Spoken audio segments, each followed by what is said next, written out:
사랑하는 행복한 교회 성도 여러분, 이 영상을 보시는 하나님 나라의 귀한 자녀 여러분, 오늘부터 매일 성경은 전도서를 시작합니다. 먼저 서론 부분을 말씀드리겠습니다. 헛되다로 시작해서 12장 결론 직전까지 무려 37회에 걸쳐서 헛되다로 계속되는 전도서는 얼핏 보면 염세주의와 무신론적 사상으로 가득 찬 것처럼 보여집니다. 그러나 전도서는 하나님 없이 살아가는 해 아래 인생의 현주소를 분명하게 보여줌과 동시에 이런 무의미한 인생이 정녕 가치 있고 행복하며 영원한 복락을 누릴 수 있는 비결은 바로 해 위에 계시는 하나님을 바라보는 것임을 분명하게 가르치고 있습니다. 그것은 바로 저자가 결론부에서 사람의 본분이라 단언하며 선포한 것처럼 하나님을 경외하고 그의 명령들을 지키는 것이라고 이야기하고 있습니다. 이렇게 본다면 전도서는 해 아래 살면서 아무 희망 없는 절망적 인생이 가치 있는 복된 삶을 사는 비결을 제시한 영혼의 안내서라고 이야기할 수 있겠습니다. 먼저 이 히브리서 제목 디브레 코엘레트라고 전도서는 이야기합니다. 전도자의 말씀이란 의미입니다. 그래서 히브리 성경의 헬라어 역본인 70인 역에도 회중의 소집자란 뜻의 에클레시아스테스라고 명명하고 있습니다. 개역 성경이나 영어 성경의 전도서는 여기에서 유래된 제목들입니다. 전도서에서 중요한 단어 중에 하나인 전도자 1장 2절, 1장 12절, 7장 27절, 12장 8절과 10절에 등장하는 히브리어 코헬렛은 소집하다, 불러 모으다라는 뜻의 콰알에서 파생된 말로 종교적 목적으로 사람들을 불러 모으는 자, 집회를 주관하는 자, 집회에서 회중에게 선포하는 자를 가리킵니다. 그래서 마르틴 루터는 본서의 전도자를 일컬어 설교자로 번역하기도 했습니다. 전도서의 저자에 대해서 말씀드리겠습니다. 본서에는 저자를 짐작할 만한 많은 구절들이 언급되고 있습니다. 1장 1절에는 다윗의 아들 예루살렘 왕 전도자의 말씀이라는 표현이 있습니다.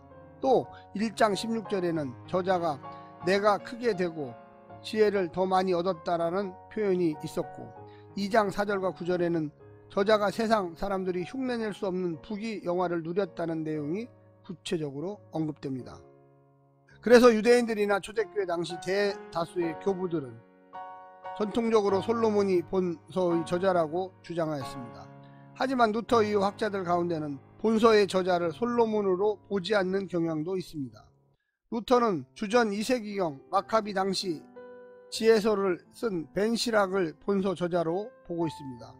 또 혹자는 포로 귀환 이후 익명의 저자가 솔로몬을 주인공으로 하여 본서를 기록했을 것으로 보는 견해도 있습니다.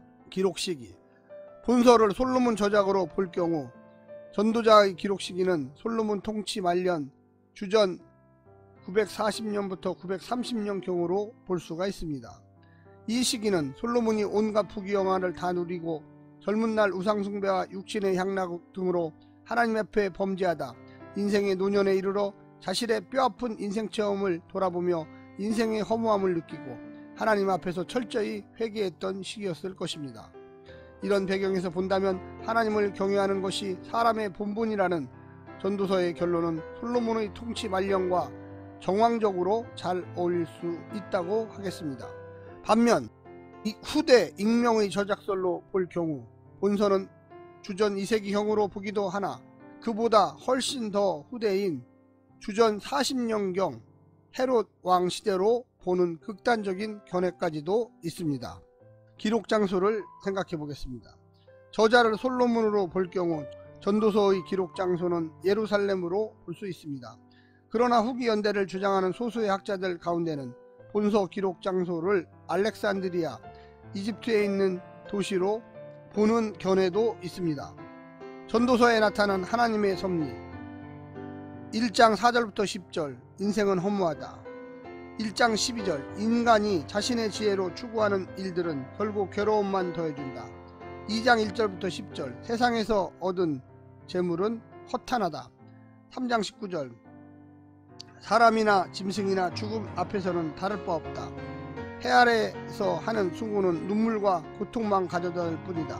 4장 1절부터 3절. 인간의 욕심은 끝이 없다. 5장 8절부터 17절. 인생이 아무리 많은 재물을 얻어도 그것을 다 누리지는 못한다. 6장 1절부터 6절 등의 표현들을 살펴보면 본서는 허무주의와 운명론에 사로잡혀 있는 무신론자의 독백과 같은 느낌을 받게 됩니다. 그러나 가만히 살펴보면 저자는 여기서 멈추지는 않습니다. 하나님을 떠나 해 아래에서 살아가는 인생의 현주소가 바로 이와 같음을 저자는 분명하게 지적하고 있습니다. 이와 동시에 이런 허망하고 무가치한 인생을 가치 있고 복된 인생으로 바꾸는 비결은 바로 하나님을 경외하고 하나님의 명령을 지키는 것임을 12장 3절에서 분명하게 지적합니다. 그것도 저자의 일평생 체험을 바탕으로 말입니다. 더욱이 저자는 독자를 향해 인생의 노년이 아닌 청년 시절에 뜨겁고 불같은 열정이 가득한 젊은 날에 창조주를 기억할 것을 권면합니다. 본서를 통해 들려주는 하나님의 거룩한 뜻이 바로 여기에 있습니다. 그래서 신학자 메이어는 전도서를 일컬어 인간의 참된 지혜는 하나님을 바라보고 그분의 심판을 대망하는 것이라고 이야기합니다. 본서는 이를 가르치는 위대한 한 편의 설교다라고 정의하고 있습니다. 이어서 오늘 본문 1장을 시작하겠습니다. 사랑하는 행복한 교회 성도 여러분, 이 영상을 보시는 하나님 나라의 귀한 자녀 여러분, 오늘은 2022년 11월 27일 거룩한 주일입니다. 오늘부터 전도서 매일성경 첫 번째 시간이 시작합니다. 오늘 매일성경 본문에서는 1장은 하나님의 무한성 혹은 영원성과 인간의 유한성을 대비하는 전도서의 핵심 주제를 밝히며 시작됩니다. 전도서의 도입부를 이해하는데 가장 중요한 것은 창조의 패턴에 속한 것과 그 창조 세계에 잠시 머물다 사라지는 것들을 구별하는 것입니다. 3절의 해와 4절의 땅과 6절의 바람과 7절의 강물과 바다 등 창조 세계의 패턴은 영원성에 속하고 4절의 세대와 8절의 사람은 유한성에 속합니다. 오늘 본문을 나누어 보겠습니다. 전도서 1장 1절 전도서의 저자, 2절과 4절 인간의 유한성, 5절부터 11절 하나님의 영원성, 창조 원리 패턴의 불변성, 반복되는 패턴. 오늘 본문 전도서 1장 1절부터 11절까지의 말씀을 듣고 다시 오겠습니다.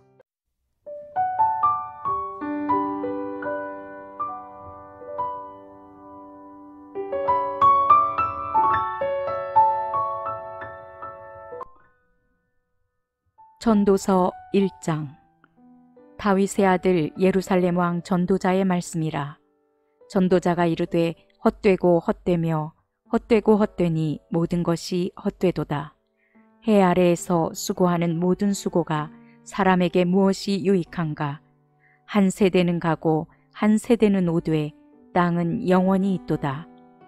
해는 뜨고 해는 지되 그 떴던 곳으로 빨리 돌아가고 바람은 남으로 불다가 북으로 돌아가며 이리 돌며 저리 돌아 바람은 그 불던 곳으로 돌아가고 모든 강물은 다 바다로 흐르되 바다를 채우지 못하며 강물은 어느 곳으로 흐르든지 그리로 연하여 흐르느니라.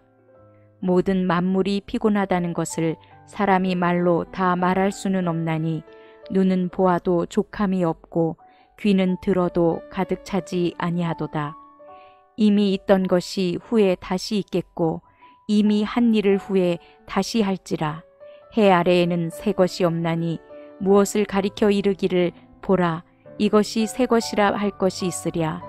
우리가 있기 오래전 세대들에도 이미 있었느니라. 이전 세대들이 기억됨이 없으니 장래 세대도 그 후 세대들과 함께 기억됨이 없으리라.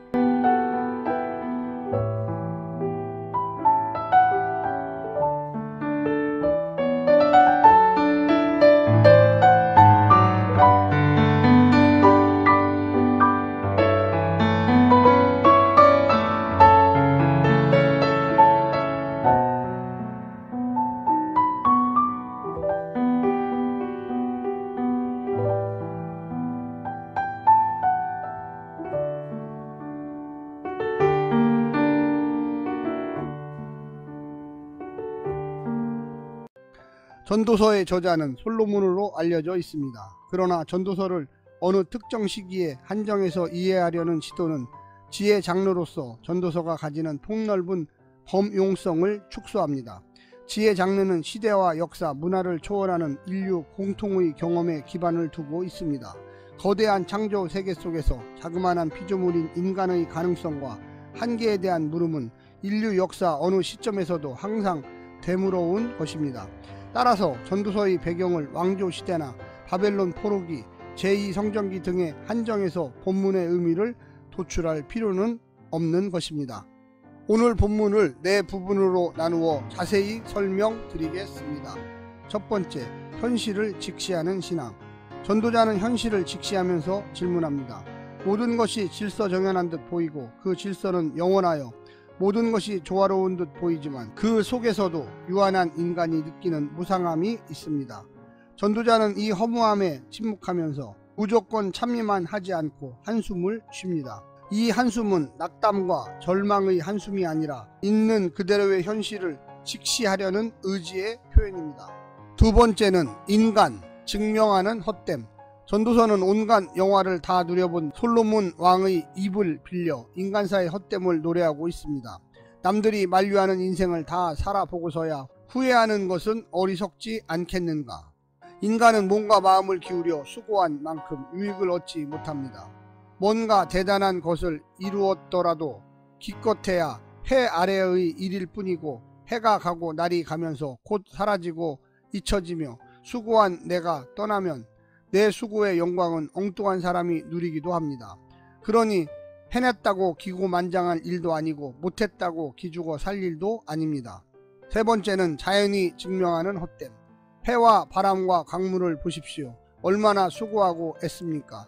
하지만 달라진 것도 없고 좀 더 나아진 것도 없습니다. 저 거대한 해도 떴다가 왔던 곳으로 가고 바람도 불던 곳으로 돌아가고 강물이 아무리 부지런히 물을 바다로 전해도 바다가 채워져 넘치는 법이 없습니다. 만물은 처음 창조될 때와 같이 그대로 있습니다. 해 아래 무엇으로든 우리의 텅 빈 마음은 채워지지 않습니다. 기술의 발달로 예전보다 더 많이 더 빨리 쌓고 먹고 보고 듣고 읽어도 빈곤은 더해가고 굶주림은 심해져 갑니다.